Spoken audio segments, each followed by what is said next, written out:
Hi hello friends, very good morning. Sunday எடுத்த vlog தான் மார்னிங்கே. இது வந்துட்டு ராஸில் பர்ச்சேஸ் பண்ண திங்ஸ் தாங்க. பாப்பா எடுத்து விளையாட ஆரம்பிச்சிட்டதுனால நான் இப்போ வீடியோவில் காமிக்கலாம் அப்படின்னு சொல்லி எடுத்திருக்கேன். இந்த பேன் பார்த்தீங்கன்னா இந்த குண்டாவை மாதிரி இருக்கு இல்லையா, இதில் வந்து சாப்பாடு வடிக்கலாங்க. அதுக்கு ரொம்ப கம்ஃபர்டபுளாக இருக்கும். ஏன்னா அந்த லெட்டில் வந்து ஹோல்ஸ் எல்லாம் இருக்குது, பிடிக்கிறக்கும் ஈஸியாக இருக்கும். அதனால நான் இதை எடுத்துக்கிட்டேன்.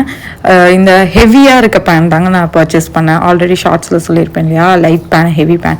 நான் வந்து ஹெவி தான் எடுத்தேன். இதுதான் நம்மளுக்கு கம்ஃபர்டபுளாக இருக்கும் அப்படிங்கிறதுனால. இந்த உப்பு ஜாடி வந்துட்டு உப்பு போட்டு வைக்கிறதுக்கு தான் ஃபஸ்ட்டு யோசிச்சுருந்தேன். பட் நான் வந்துட்டு உப்பு போடலங்க, புளி போட்டு வச்சுக்கலாம்.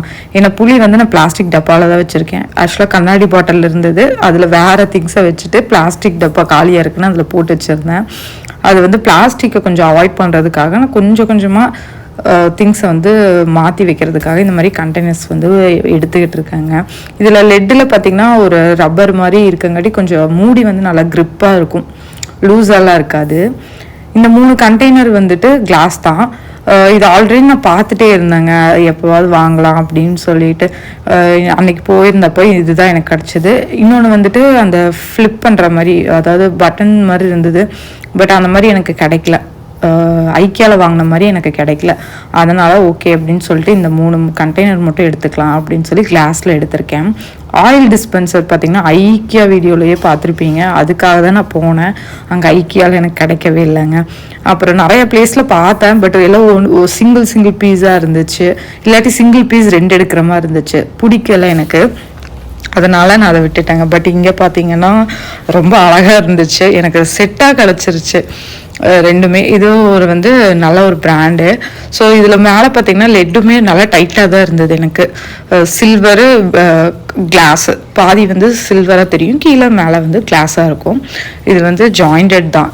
இது வந்து எனக்கு ரொம்ப பிடிச்சிருந்துச்சு. சரி, ஒரே மாதிரி கிடைக்கணும் அப்படிங்கிறதுக்காக தான் வெயிட் பண்ணேன். ஃபைனலாக ஒரே மாதிரி கிடச்சிருச்சு. இந்த ட்ரெஸ் பார்த்தீங்கன்னா ட்ரெஸ்ஸு நான் பெருசாக பார்க்கலங்க. இது ஜஸ்ட் அந்த இடத்துல போகும்போது இந்த ட்ரெஸ்ஸை நான் பார்த்து எடுத்தேன். என் ஹஸ்பண்ட் இருந்துட்டு அது குழந்தைங்க செக்ஷனில் மாட்டி இருந்ததுனால இது குழந்தைங்க போடுறது அப்படின்னு சொல்லி கிண்டல் பண்ணார். பட் அந்த கையோட இதை பார்த்துட்டு இல்லை பெரியவங்க போடலான்னு நினைக்கிறேன் அப்படின்னு சொல்லி இந்த ஒரு ட்ரெஸ் மட்டும் பார்த்து எடுத்துகிட்டு வந்துட்டேன். போட்டு பார்த்தப்ப எனக்கு இது வந்து கரெக்டாக தாங்க இருந்துச்சு. இது இன்னொரு நாள் நான் உங்களுக்கு போட்டு காட்டுறேன். அந்த திங்ஸ் எல்லாம் ஒரு பக்கம் ஃபுல்லாக வாஷ் பண்ண ஆரம்பிச்சிட்டாங்க. எல்லாம் வாஷ் பண்ணி ட்ரை பண்ணுறதுக்காக கவுத்தி வச்சுட்டேன். இங்கே வந்துட்டு எண்ணெய் வந்து எனக்கு தீந்துருச்சுங்க. நான் தலைக்கு துவைக்கிறதுக்கு யூஸ் பண்ணுற எண்ணெய், அதனால் எண்ணெய் காய்ச்சி வச்சிடலாம். ஏன்னா இன்றைக்கி வந்துட்டு வெளியில் சாப்பிட்டுக்கலாம், ஆர்டர் பண்ணிக்கலாம் அப்படின்னு ஹஸ்பண்ட் சொன்னாங்கட்டி, அப்பாடா நம்மளுக்கு ஒரு நாளைக்கு கிச்சனுக்கு லீவுடா அப்படின்னு ஒரு சந்தோஷத்தில் வந்து மற்ற வேலைகள்லாம் வந்துட்டு பண்ணணும். இந்த ஸ்டோர் பண்ணுறது, இந்த மாதிரி எண்ணெய் காய்ச்சறது, அப்புறம் வந்துட்டு அந்த வீக்குக்கான மீல் பிளானுக்கு வந்துட்டு பார்த்திங்கன்னா இந்த இஞ்சி பூண்டு பேஸ்ட் அரைக்கிறது, அந்த வேலையெல்லாம் பண்ணுவேன். இன்றைக்கி வந்துட்டு அந்த வேலையெல்லாம் இல்லாததுனால ஃபஸ்ட்டு எண்ணெய் காய்ச்சி எடுத்துடலாம் அப்படிங்கிறதுனால தாங்க. யூஎஸ் வந்ததுலேருந்தே நான் வந்துட்டு காஸ்கோவில் மட்டும்தான் கோகனட் ஆயில் வாங்கியிருக்கேன், வேறு எங்கேயும் நான் பெருசாக வாங்கினதே இல்லை. ஃபஸ்ட்டு வந்துட்டு இந்த ஆயிலை வந்துட்டு நம்ம சூடு பண்ணிக்கணும். சூடு பண்ணிட்டு தான் நான் எதாக இருந்தாலும் ஸ்டார்ட் பண்ணுவேன். ஏன்னா கெட்டியாக இருக்கும்போது நான் எதுவும் பண்ண மாட்டேன். இன்றைக்கி வந்து இந்த 2 டப்பா அளவாக நம்ம எண்ணெய் காய்ச்சிக்கலாம் அப்படிங்கிறது தாங்க பிளானு. எப்படி இருக்குன்னு தெரியல. இந்த கரண்டியில் வந்து 4 கரண்டி, குழிக்கரண்டி இல்லையா, இதில் 4 கரண்டி எண்ணெய் வந்துட்டு ஊற்றினோம்னா கரெக்டாக இருக்கும். அந்த பேனில் வந்து கொஞ்சம் கூட தண்ணி இல்லாமல் நம்ம எடுத்துக்கணுங்க. அப்போ தான் வந்துட்டு எண்ணெய் வந்து தெரிக்காது. ரொம்ப நாளைக்கு எண்ணெய் வந்துட்டு நல்லாயிருக்கும். அப்படி இல்லைன்னா தான் அதில் ஏதாவது ஸ்மெல் வருது. இங்கே வந்துட்டு டெக்ஸாஸில் பொறுத்தளவு வந்து எனக்கு ஃபங்கஸ் ஃபார்ம் ஆகுமோ அப்படிங்கிற ஒரு பயம் வேறு வந்துருச்சு. சம்டைம்ஸ் அந்த கூலிங்க்கு வந்துட்டு இதாக இருக்கும், ஒரு மாதிரி இதில் ஸ்ப்ரெட் ஆகும். நான் உங்களுக்கு ஒரு நாள் காட்டுறேன், அதை பார்த்து நான் பயந்துருக்கேன். பட் அதெல்லாம் கிடையாது, ஃபங்கஸில் எதுவும் ஃபார்ம் ஆகாது ஆயிலில். ஏன்னா நல்லா சூடு பண்ணும்போது ஆயில் அந்த மாதிரி எதுவுமே வராதுங்க. அதனால் 4 குழிக்கரண்டி எண்ணெயை ஊற்றி எண்ணெய் வந்து மெல்ட் பண்ணிட்டேன். இன்னொரு சைடு வந்து 2 பாட்டில் எடுத்து வச்சுருக்கேன் இல்லையா, 2 எண்ணெய் நான் வந்து ப்ரிப்பேர் பண்ணிப்பேங்க. ஒரு நாள் விட்டு ஒரு நாள் ஒவ்வொரு எண்ணெய் மாற்றி தான் நான் யூஸ் பண்ணுவேன். சம்டைம்ஸ் ஒரே எண்ணெயாகவும் யூஸ் பண்ணிக்கலாம். பட் எனக்கு மாற்றி நான் யூஸ் பண்ணி பழகிறதுனால யூஸ் பண்ணிகிட்ருக்கேன். அதுக்கு வந்துட்டு வெந்தயம் 1 ஸ்பூனு, 1 ஸ்பூன் கருஞ்சீரகம், கருவேப்பிலை பொடி வந்துட்டு ஒரு ஸ்பூன் ஆட் பண்ணியிருக்கேங்க. இது வந்து கரிசலாங்கண்ணி ஊர்லேருந்து வந்து இந்த தடவை பொடி அரைச்சி கொடுத்து விட்டது. பொடியை வாங்கி கொடுத்தாங்க. இல்லைன்னா எங்களுக்கு அங்கே இலையா கிடைக்கல அப்படிங்கிறதுனால அந்த மாதிரி கொடுத்துருக்காங்க. எனக்கு வந்து கிரே ஹேர் வந்து இப்போ கொஞ்சம் அதிகமாக வந்துருச்சுங்க. அதனால வந்துட்டு தான் நான் இந்த கரிசலாங்கண்ணி பொடி வந்து எக்ஸ்ட்ராவாக ஆட் பண்ணியிருக்கேன். அப்படி இல்லை அப்படின்னா நீங்கள் அந்த கரிசலாங்கண்ணி பொடியை வந்து ஸ்கிப் பண்ணிவிட்டு மற்ற இன்க்ரீடியண்ட்லாம் ஆட் பண்ணிக்கலாம்.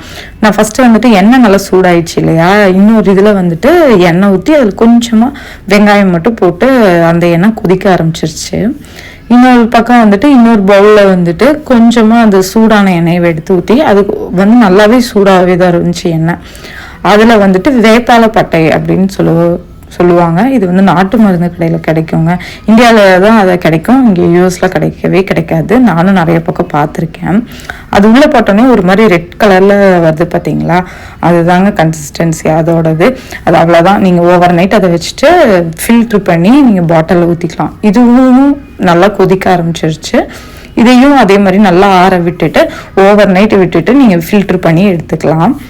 இது வந்து நேற்று நாங்கள் அந்த பேபி ஜெண்டர் பார்ட்டிக்கு போயிருந்தோம் இல்லையா, ஸோ அந்த பார்ட்டியில் வந்து இது ரிட்டன் கிஃப்டாக கொடுத்துருந்தாங்க. அந்த பொம்மை பார்த்தீங்கன்னா எப்படி தூக்கிட்டு வந்துட்டு தான் சொல்லணும், கிஃப்டெல்லாம் கிடையாது, இதுதான் கிஃப்ட்டு. இதில் என்ன இருக்குது அப்படின்னு பார்த்தீங்கன்னா நல்லா அழகாக க்யூட்டாக இருந்துச்சு பாக்ஸ் பார்க்குறக்கு. உள்ளே வந்து ஹனி தாங்க வச்சுருந்தாங்க. ஹனி அதுக்கு வந்துட்டு அந்த ஒரு உட்டன் ஸ்பூன் மாதிரி இருக்கும் இல்லையா, இங்கே எல்லாம் ஹனி எடுத்து ஊற்றுறதுக்கு வந்து ஒரு ஸ்பூன் தருவாங்க, அதுவும் வச்சு கொடுத்துருந்தாங்க. பார்க்க அழகாக இருந்துச்சு. அதனால் 2 பாக்ஸை வாங்கிட்டு வந்திருந்தோம். ஆஃப்டர்நூன் பார்த்திங்கன்னா லன்ச் எல்லாம் முடிச்சுட்டு நான் ரெடி ஆகிட்டு வந்தேங்க. என்ன அப்படின்னு பார்த்திங்கன்னா ஊறுகாய் தீர்ந்து போச்சு. ஊறுகாய் போடுறதுக்காக மாங்காய் எடுத்துகிட்டு வந்தேன். ஃபஸ்ட்டு வந்துட்டு நான் ஆல்ரெடி வீடியோவில் போட்டிருப்பேன். அது வந்து ட்ரை மாங்காய், வெறும் உப்பு மட்டும் போட்டு காய வச்சது. இந்த மாங்காய் வந்துட்டு உப்பு, மிளகாத்தூள், பெருங்காயத்தூள் எல்லாமே போட்டு காய வச்சுருக்காங்க. பட் வந்து இதை எப்படி பண்ணணும் அப்படின்னு பார்த்தீங்கன்னா டேரெக்டாகவே நம்ம ஆயிலில் போட்டுக்கலாம், வேறு எதுவுமே போட வேண்டாம். பட் அந்த மாதிரி போட்டாலும் டேஸ்ட்டு நல்லா தாங்க இருக்கும். நான் வந்துட்டு ஆயில் கம்மியாக இருக்குது, அதாவது கடுகு எண்ணெய் வந்து கம்மியாக தான் நான் வாங்கிட்டு வந்திருந்தேன். அதனால் வந்துட்டு இல்லை தண்ணியில் போட்டே வச்சுக்கலாம் அப்படின்னு சொல்லி தான் நல்லா தண்ணி கொதிக்க வச்சு ஜஸ்ட்டு அந்த மாங்காவை போட்டு ஒரு 10 நிமிஷம் தாங்க, ரொம்ப அதிக நேரம் நான் விடலை, ஒரு 10 நிமிஷம் மட்டும் விட்டுட்டு ஃபில்ட்ரு பண்ணி எடுத்து வச்சுக்கிட்டேன். இன்னொரு சைடு பார்த்தீங்கன்னா ஃபில்லிங் மேலே தான் இந்த மல்டி டாஸ்க்குன்னு சொல்லுவாங்க இல்லையா, நம்ம கிச்சனில் நின்றுட்டு இருந்தோம் அப்படின்னா அந்த இது ரெடி ஆகிற வரைக்கும் அடுத்தது என்ன பண்ணலாம் அப்படிங்கிறத நம்ம யோசிப்போம்ல, அந்த மாதிரி தான் நானும் இந்த வேலையை வந்து ஒரு பக்கம் பண்ணிகிட்டு இருக்கும்போதே இன்னொரு பக்கம் ஃபில்லிங்கும் பண்ணிகிட்டு இருந்தேன். சர்க்கரை தான் முன்னாடி இருந்தது, ஸோ அதில் பேலன்ஸ் வந்துட்டு ஃபில் பண்ணி போட்டு வச்சுக்கலாம் அப்படின்னு சொல்லி அந்த வேலையை பார்த்துட்டு இருந்தேன். இன்னொரு பக்கம் இந்த ஊறுகாய் வந்துட்டு பார்த்திங்கன்னா நான் நார்த் இந்தியன் ஸ்டைலில் பண்ணுறேங்க, அதனால் நிறைய இன்க்ரீடியன்ட் வந்து அதில் ஆட் பண்ணுவேன். உங்களுக்கு நான் வந்து ஆல்ரெடி இதை வந்து ஷார்ட்ஸில் போட்டிருக்கேன், நான் வேணால் இந்த வீடியோக்கு கீழே நான் லிங்க்ஸ் கொடுக்குறேன். அந்த நம்ம ஊர் ஸ்டைலில் ஊறுகாய் பண்ணுறதுக்கு வந்து நீங்கள் நல்லெண்ணெய் தான் யூஸ் பண்ணணும். பட் இந்த ஊறுகாய்க்கு வந்து கடுகு எண்ணெய் தான் ரொம்ப நல்லாயிருக்கும். இதுக்கு வந்துட்டு ஒரு பேனில் வந்துட்டு கருஞ்சீரகம், வெந்தயம் 1 ஸ்பூனுங்க, சோம்பு வந்துட்டு 1 ஸ்பூனு, கொஞ்சமாக குருமிளகு, சீரகம், அப்புறம் வந்துட்டு பார்த்திங்கன்னா இந்த பெருங்காயத்தூள், இதெல்லாம் வந்து நல்லா வறுத்துக்கணும். வரமல்லி எல்லாம் ஆட் பண்ணி நல்லா வறுத்துட்டு உங்களுக்கு வேணுங்கிற அளவுக்கு மிளகாய் வந்து நான் கம்மியாக தான் இதுக்கு ஆட் பண்ணியிருக்கேன். ஏன்னா ஆல்ரெடி வந்து அந்த மாங்காயிலேயே மிளகாத்தூள் இருக்குது அப்படிங்கிறதுனால கொஞ்சமாக நான் ஆட் பண்ணியிருக்கேன். இதெல்லாம் நல்லா வறுத்து தனியாக எடுத்து வச்சுட்டு இந்த கடுகை மட்டும் தனியாக வறுத்தரணுங்க, இல்லைன்னா ரெண்டும் வந்து ஈக்குவலாக வறுபடாது. ஸோ அதனால் நான் கடுகு வந்து எல்லோவும் பிளாக்கும் போட்டு நல்லா அதையும் பொரிச்சு எடுத்துக்கிறேன். இதெல்லாம் பண்ணிவிட்டு லாஸ்ட்டில் அந்த பேன் சூடாக இருக்கிற அந்த டைமில் வந்து கொஞ்சமாக ஓமம் வந்து ஆட் பண்ணி அதையும் எடுத்து எல்லாத்தையுமே வந்து பொடியாக அரைச்சி வச்சுக்கணுங்க. இதை நல்லா பொடியாக அரைச்சி வச்சுட்டு திரும்ப பேனில் வந்து கடுகு எண்ணெய் ஊற்றி நம்ம தாளிச்சிடலாம். எண்ணெய் வந்து சூடானதுக்கு அப்புறம் தான் நீங்கள் மாங்காவை ஆட் பண்ணணும். நீங்கள் அதுக்கு முன்னாடி ஆட் பண்ணிங்கன்னா அது எண்ணெயில் வந்து நிறைய தண்ணி இறங்குற மாதிரி இதாக இருக்கும். அதனால் எப்போவுமே எண்ணெய் வந்து ஊற்றிட்டு நல்லா சூடானதுக்கப்புறம் எது போட்டு ரெடி பண்ணாலும் ஊறுகாய் நல்லாயிருக்கும். கடைசியாக பொடியை ஆட் பண்ணி மிக்ஸ் பண்ணி விட்டுட்டு இறக்கி வச்சிடலாம். அதுக்கு ஆறுனதுக்கப்புறம் எடுத்து நான் பவுலில் மாற்றிட்டேங்க. ஏன்னா சார்ஜ் இல்லை ஃபோனில், அதனால தான் நான் வீடியோ எடுக்க முடியாமல் போயிடுச்சு. நைட்டு பார்த்திங்கன்னா அந்த வாங்கிட்டு வந்த அந்த இது இருக்கு இல்லையா, அந்த புளி ஜாடி, அதை வந்துட்டு நல்லா தொடச்சி அதில் வந்து புளி வந்து எடுத்து போட்டு வச்சுட்டேங்க. நைட்டுக்கு வந்து சப்பாத்திக்கு வந்து பன்னீர் கிரேவி தான் வணக்கி எல்லாத்தையும் தாளித்து எடுத்து வச்சுருந்தேன். அது ஒரு பக்கம் செஞ்சு முடிச்சிட்டோம். சார்ஜர் வந்துட்டு என் பொண்ணு வந்து கழட்டி விட்டுருவாங்க. எனக்கு இதுதான் ஒரே ப்ராப்ளம். போட்டு வச்சுருக்கோம் அப்படின்னா. இன்னொரு vlogல பார்க்கலாங்க. உங்களுக்கு இந்த வீடியோ பிடிச்சிருந்தா மறக்காமல் சேனலை சப்ஸ்கிரைப் பண்ணிடுங்க. தேங்க்யூ ஃபார் வாட்சிங்.